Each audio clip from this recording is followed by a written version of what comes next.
नमस्कार दोस्तों, हमारे YouTube चैनल टीचिंग मंत्रा में आप सभी का हार्दिक स्वागत है। आज हम हिंदी के 50 प्रश्नों की एक महत्वपूर्ण श्रृंखला लेकर उपलब्ध हुए हैं। आइए हम प्रश्न नंबर 1 की ओर चलते हैं और अपने आप उत्तर को हमारे कमेंट बॉक्स में लगातार देते रहिए, ठीक है। चलिए आइए हम अपने प्रश्न नंबर 1 की ओर अग्रसर होते हैं। प्रश्न नंबर 1 हमारे सामने है स्क्रीन पे। अर्धविवृत स्वर है। अर्धविवृत स्वर कौन सा इसमें? बड़ा ऊ, बी ऑप्शन आ, ए। तो आपके पास 4 ऑप्शन हैं, इसमें से आप बताइए कौन सा विवृत स्वर है। अर्धविवृत स्वर इसमें से पूछा है, तो option number C is the right answer. ए जो है आपका अर्धविवृत स्वर के अंतर्गत आता है। चलिए नेक्स्ट क्वेश्चन। क्वेश्चन नंबर 2, स्वर ध्वनि के प्रकार हैं। स्वर ध्वनि के प्रकार जो हैं, ऑप्शन ए दीर्घ, प्लुप्त, ह्रस्व, उपरोक्त में से तीनों। तो आपका इसका राइट आंसर होगा आंसर नंबर डी। जो स्वर ध्वनि जो है तीनों प्रकार के, दीर्घ, प्लुप्त, ह्रस्व, तीन प्रकार के होते हैं। चलिए नेक्स्ट आते हैं। हिंदी की अग्र अवृत्ताकार संवृत्त स्वर ध्वनि है। अ है, आ है, ई है, ए है। बताइए इसमें से कौन सा है। तो इसका आपका right answer option number C, ई जो है आपका हिंदी का अग्र अवृत्ताकार और संवृत्त स्वर ध्वनि के अंतर्गत आता है। क्वेश्चन नंबर नेक्स्ट, स्वर के उच्चारण में लगने वाले समय को कहते हैं। स्वरों के उच्चारण में लगने वाले समय को क्या कहा जाता है? तो उसको जो है मात्रा कहा जाता है, अनुस्वार कहा जाता है, ह्रस्व कहा जाता है या प्लुप्त कहा जाता है। तो राइट आंसर ऑप्शन नंबर ए, मात्रा कहा जाता है। चलिए नेक्स्ट क्वेश्चन। मात्रा के स्वर को क्या कहते हैं?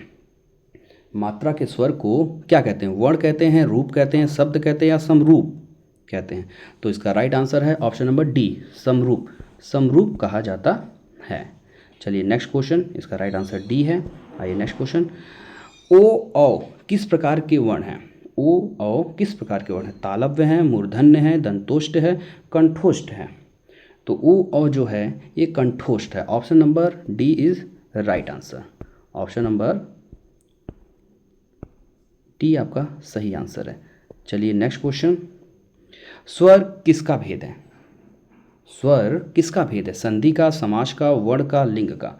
तो आपका राइट आंसर है ऑप्शन नंबर सी, वर्ण का भेद है। आइए नेक्स्ट क्वेश्चन। निम्नलिखित में से कौन सा संयुक्त स्वर नहीं है? ए है, उ, ए, ओ। बताइए ऑप्शन नंबर कौन सा? ए सही है, बी, सी, डी। इन चारों में से आप बताइए कौन सा। तो इसका right answer option number B, उ। उ जो है आपका संयुक्त स्वर नहीं है। चलिए आइए नेक्स्ट क्वेश्चन। निम्नलिखित में से कौन सा स्वर कंठ तालव्य है? बड़ी ई, ओ, आ, ए। तो इसमें से आपका कंठ तालव्य स्वर पूछ रहा है, तो इसका राइट आंसर होगा ऑप्शन नंबर डी, ए जो है आपका ये कंठ तालव्य है। Next question. निम्नलिखित में से कौन से शब्द में अनुनासिकता है? संभव में है, या संभावना में है, या संभावना में है, या संभावित में है। तो आपके स्क्रीन पे 4 ऑप्शन हैं, कृपया करके इसका कमेंट बॉक्स में इसका आंसर बताइए। तो इसका जो राइट आंसर होगा संभावना। Option number B is the right answer. चलिए आइए नेक्स्ट क्वेश्चन। निम्नलिखित में से कौन सा मूल दीर्घ स्वर नहीं है? देखिए नहीं को पहले ही आपको वो कर लेना चाहिए, ताकि आपकी जो ये गलती बच्चे जो हैं कई बार कर देते हैं। नहीं शब्द पे हमने इंडिकेट कर दिया है। तो आप बताइए इसमें से आ, उ, ई, ओ। तो इन चारों ऑप्शन में से कौन सा नहीं पूछा है? तो आपका राइट आंसर है डी, ओ। ओ जो है ये मूल दीर्घ स्वर के अंतर्गत नहीं आता है। चलिए नेक्स्ट। हिंदी भाषा में ह्रस्व स्वरों की संख्या कितनी होती है? 11 होती है, 7 होती है, 4 होती है या 2 होती है? तो इसका राइट आंसर देखा जाए तो इसका right answer option number C, 4 होता है। चलिए आइए नेक्स्ट पे। निम्न में दीर्घ स्वर कौन सा है? इसमें पूछा है कि दीर्घ स्वर कौन सा है? आ है, ए है, ओ है या ए है? तो इसका राइट आंसर हो गया आपके सामने स्क्रीन पे option number A. Option number A is the right answer, आ। चलिए नेक्स्ट क्वेश्चन। किस स्वर के उच्चारण में दीर्घ स्वर से अधिक समय लगता है? अनुस्वार में, ह्रस्व में, अनुनासिक में या प्लुप्त में? तो बताइए कमेंट में इसका राइट आंसर क्या है। तो इसका right answer option number D, प्लुप्त में। चलिए नेक्स्ट क्वेश्चन। प्लुप्त स्वर कौन सा है? प्लुप्त स्वर कौन सा? ऑप्शन नंबर ए और बी, सी या डी? तो इसका राइट आंसर है ऑप्शन नंबर ए, ओम। चलिए नेक्स्ट क्वेश्चन। हिंदी स्वरों का वर्गीकरण जब जीभ के भाग के आधार पर किया जाता है, तो निम्नलिखित में से कौन सा भेद इसके अंतर्गत नहीं आएगा। अग्र स्वर, पश्च स्वर, मध्य स्वर, विवृत स्वर, तो इसके अंतर्गत जो है ऑप्शन नंबर डी ये नहीं आएगा। चलिए आइए नेक्स्ट क्वेश्चन। मध्य स्वर कहते हैं, मध्य स्वर किसको कहते हैं? ऊ को कहते हैं, ई को कहते हैं, या बड़ी ई को कहते हैं, या अ को कहते हैं? तो मध्य स्वर जो है आपको इसका राइट आंसर है ऑप्शन नंबर डी, अ को कहा जाता है। चलिए नेक्स्ट क्वेश्चन। भाषा विज्ञान की दृष्टि से ऊ किस प्रकार का स्वर है? पश्च विवृत है, अग्र संवृत है, अग्र विवृत है, या पश्च संवृत है? तो इसका राइट आंसर है आपका ऑप्शन नंबर डी, पश्च संवृत स्वर। चलिए आइए नेक्स्ट क्वेश्चन। निम्नलिखित में से कौन सा स्वर संवृत है? तो आ, ई, औ, ए। तो इसका जो राइट आंसर है option number B is the right option, ई। चलिए नेक्स्ट क्वेश्चन। निम्नलिखित में कंठ्य ध्वनियाँ कौन सी हैं? क, ख, य, र, च, ज, ट, अड़ा। तो बताइए इसमें से ऑप्शन नंबर कौन सा सही है? तो इसका राइट आंसर है क, ख। Option number A is right answer. चलिए आइए नेक्स्ट क्वेश्चन। Question number 21। निम्नलिखित में से हिंदी की कंठ ध्वनि है, बताइए। बड़ी, त, फ, ह। तो बताइए इसमें से कंठ ध्वनि कौन सी है? तो इसका राइट आंसर हो गया ऑप्शन नंबर डी, ह जो है आपका कंठ ध्वनि के अंतर्गत आता है। चलिए नेक्स्ट क्वेश्चन। Question number 22। घ का उच्चारण स्थान कौन सा है? मूर्धा है, कंठ है, तालु है, या दंत है? घ का जो है इसका right answer option number B, कंठ की ओर जाता है। चलिए आइए नेक्स्ट क्वेश्चन।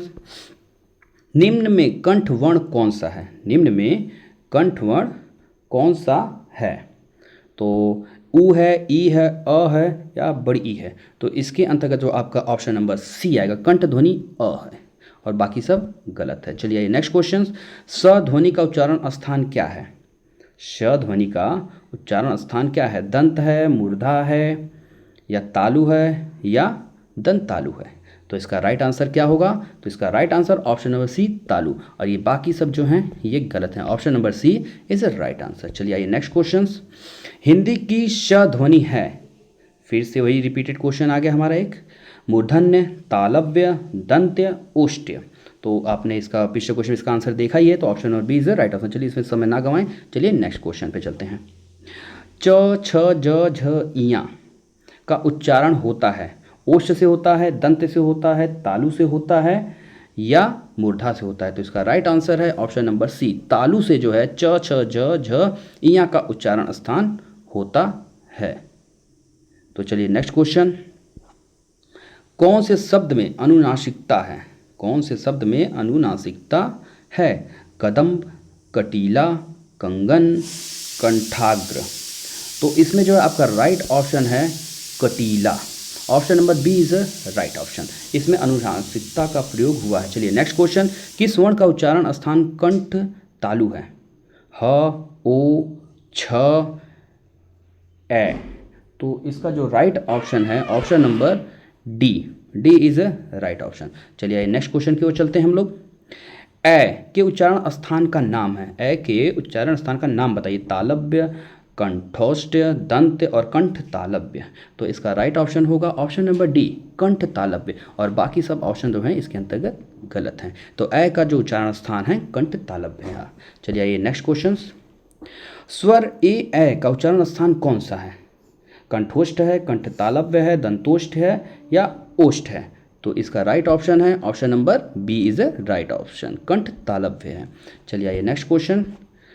तो वर्ण तालिका के अनुसार ह्रस्व, दीर्घ और प्लुप्त क्या है? कंठ तालिका के अनुसार ह्रस्व, दीर्घ और प्लुप्त क्या है? स्वर है, मात्रा है, व्यंजन है, या विसर्ग है? आपके सामने चार ऑप्शन है, कृपया करके कमेंट में बताइए इसके राइट आंसर क्या है। तो ये जो है स्वर है, option number is the right option, बाकी गलत है। ना तो विसर्ग है, ना तो व्यंजन है, ना तो मात्रा है, ये क्या है? स्वर है। आइए नेक्स्ट क्वेश्चन। जिनकी ध्वनि केवल मुख से निकलती है वे हैं, वो क्या हैं? वृत्ताकार स्वर हैं, समवृत स्वर हैं, अनुनासिक स्वर हैं, ना निरुनासिक स्वर हैं? तो इसका right option option number D is right option, निरुनासिक स्वर, स्वर के अंतर्गत ये आते हैं। Option number D is right answer. चलिए आइए नेक्स्ट क्वेश्चन की ओर चलते हैं। मात्रा के आधार पर स्वर कितने प्रकार के होते हैं? 2, 4, 3, 2, 4, 3 या 5? तो मात्रा के आधार पे जो है कितने प्रकार के होते हैं? तो 3 प्रकार के, option number C is the right answer. 3 प्रकार के होते हैं। चलिए नेक्स्ट क्वेश्चन, कंठ तालव्य कौन सा है? उ ऊ, र श, ए ऐ, आ अ आ। बताइए इसमें से कंठ तालव्य कौन सा है? तो इसका राइट आंसर है ऑप्शन नंबर सी, ए ऐ, जो है आपके कंठ तालव्य के अंतर्गत आता है। बाकी ऑप्शन गलत हैं। ए और ऐ का उच्चारण स्थान क्या है? फिर से रिपीटेड क्वेश्चन इट हो आ गया है। कंठ, कंठोष्ठ, कंठ तालव्य, ओष्ठ। तो इसका आपको आंसर पता होगा, option number C is right option. चलिए नेक्स्ट क्वेश्चन, वर्णमाला किसे कहेंगे? शब्द समूह को कहते हैं, या वर्णों के संकलन को कहते हैं, शब्द गणना को, या वर्णों के व्यवस्थित समूह को कहा जाता है? तो वर्णमाला किसे कहा जाता है? Option number D is right option. Option D is right, वर्णों के व्यवस्थित समूह को कहा जाता है वर्णमाला। चलिए आइए नेक्स्ट क्वेश्चन में चलते हैं। भाषा की सबसे छोटी इकाई कौन सी है? शब्द है, व्यंजन है, स्वर है, या वर्ण है? तो इसका जो राइट आंसर है ऑप्शन नंबर डी, वर्ण। चलिए नेक्स्ट क्वेश्चन, हिंदी वर्णमाला में वर्ण हैं, हिंदी वर्णमाला में वर्ण हैं कितने हैं? 50 हैं, 52 हैं, 54 हैं, या 55 हैं? तो इसका right answer option number B, 52 है। चलिए नेक्स्ट क्वेश्चन की ओर चलते हैं। भाषा की सबसे छोटी इकाई, शब्द, मात्रा, वर्ण, या इनमें से कोई नहीं? तो देखा जाए तो इसका राइट ऑप्शन सी, वर्ण जो है भाषा की सबसे छोटी इकाई होती है। चलिए आइए नेक्स्ट क्वेश्चन, व्यंजन और स्वर की संयुक्त रूप को क्या कहते हैं? वर्ण कहते हैं, ध्वनि कहते हैं, अक्षर कहते हैं, या वाक्य कहते हैं? तो इसका राइट ऑप्शन है ऑप्शन नंबर सी, अक्षर को जो है व्यंजन और स्वर के संयुक्त रूप कहा जाता है। तो आइए नेक्स्ट क्वेश्चन, हिंदी भाषा में कितने स्वर हैं? 14 हैं, 11 हैं, 13 हैं, या 5 हैं? तो इसका राइट ऑप्शन क्या है? इसका right option B, B is right, 11 जो हैं इसके स्वर हैं। हिंदी भाषा में कितने स्वर हैं? तो 11 हैं। चलिए आइए नेक्स्ट क्वेश्चन की ओर चलते हैं। हिंदी भाषा में कितने व्यंजन हैं? हिंदी भाषा में कितने व्यंजन हैं? 21, 33, 36, या 40? तो इसका राइट ऑप्शन है ऑप्शन नंबर बी, 33। 33 जो हिंदी भाषा में व्यंजनों की संख्या 33 होती है, अर्थात 33। चलिए नेक्स्ट क्वेश्चन, एक से अधिक वर्णों के मेल को कहते हैं, एक से अधिक वर्णों के मेल को क्या कहा जाता है? अक्षर कहा जाता है, व्यंजन कहा जाता है, स्वर कहा जाता है, या अनुस्वार कहा जाता है? तो इसका राइट ऑप्शन क्या है? तो इसका राइट ऑप्शन ऑप्शन नंबर ए, अक्षर। एक से अधिक वर्णों के मेल को अक्षर कहा जाता है। चलिए आइए नेक्स्ट क्वेश्चन, हिंदी वर्णमाला में व्यंजनों की संख्या है, हिंदी वर्णमाला में व्यंजनों की संख्या पूछ दिया है, वो पूर्ण पूछा था तो 52 था। अब इसमें हिंदी माला में व्यंजनों की संख्या अगर पूछ दिया है तो कितना है? 32, 33, या 34, या 36? तो इसका right option option number B is the right option, 33। चलिए आइए नेक्स्ट क्वेश्चन, जिनका उच्चारण स्वतंत्रता से होता है और जो व्यंजन के उच्चारण में सहायक होते हैं उसे कहते हैं, क्या कहते हैं? संज्ञा कहते हैं, स्वर कहते हैं, या व्यंजन कहते हैं, या विसर्ग कहते हैं? तो इसका राइट ऑप्शन जो है ऑप्शन नंबर बी, उसको स्वर कहा जाता है। चलिए आइए नेक्स्ट क्वेश्चन, हिंदी में ध्वनियाँ कितने प्रकार की होती हैं? 2 प्रकार की, 4 प्रकार की, 6 प्रकार की, या 8 प्रकार की? अगर हिंदी में ध्वनियों की बात करें कितने प्रकार की होती हैं, तो वो 2 प्रकार की होती हैं। Option number A is the right answer. चलिए आइए नेक्स्ट क्वेश्चन, वर्णमाला में स्पर्श व्यंजनों की संख्या कितनी है? 25 है, 20 है, 30 है, या 35 है? अगर देखा जाए तो वर्णमाला में स्पर्श व्यंजनों की संख्या जो होती है 25 होती है। इसका राइट ऑप्शन क्या है? ऑप्शन नंबर ए, 25। बाकी सब जो है ये गलत हैं। चलिए आइए नेक्स्ट क्वेश्चन, भाषा की सार्थक लघुत्तम इकाई किसे माना जाता है? शब्द को माना जाता है, अर्थ को माना जाता है, वर्ण को माना जाता है, या मात्रा को माना जाता है? तो अगर देखा जाए तो इसका राइट ऑप्शन जो है ऑप्शन नंबर ए, शब्द को। शब्द को क्या कहते हैं? भाषा की सार्थक और लघुत्तम इकाई के रूप में माना जाता है। चलिए आइए नेक्स्ट क्वेश्चन, लिपि चिन्हों के क्रमबद्ध समूह को क्या कहते हैं? जो लिपि है हमारी, लिपिबद्ध चिन्ह जो उस पर अंगीकृत होते हैं, उसके क्रमबद्ध समूह को क्या कहा जाता है? अक्षर कहा जाता है, वर्ण कहा जाता है, वर्ण समूह कहा जाता है, या वर्णमाला कहा जाता है? तो इसको क्या कहा जाता है? वर्णमाला कहा जाता है। चलिए आइए नेक्स्ट क्वेश्चन, वर्णों के समुदाय को क्या कहते हैं? वर्णों के समुदाय को क्या कहते हैं? वर्णमाला कहते हैं, अक्षर कहते हैं, सर्वनाम कहते हैं, या क्रिया कहते हैं? तो बताइए इसका राइट आंसर क्या है? तो option number A is the right option, इसको वर्णमाला कहा जाता है। तो आज की हमारी 50 प्रश्नों की श्रृंखला जो है यहीं पे पूर्ण होती है। मुझे उम्मीद हो कि आपको हमारी वीडियो काफ़ी पसंद आई होगी, क्योंकि वर्णमाला से संबंधित सभी प्रश्नों को मैंने इसमें रखने का प्रयास किया है। जो बचे कुछ प्रश्न हैं मैं उनको नेक्स्ट वीडियो में लाऊंगा। देखने के लिए बहुत बहुत धन्यवाद, और हमारे यूट्यूब चैनल को आप लोग सब्सक्राइब कर लीजिए अगली वीडियो के लिए। नमस्कार दोस्तों।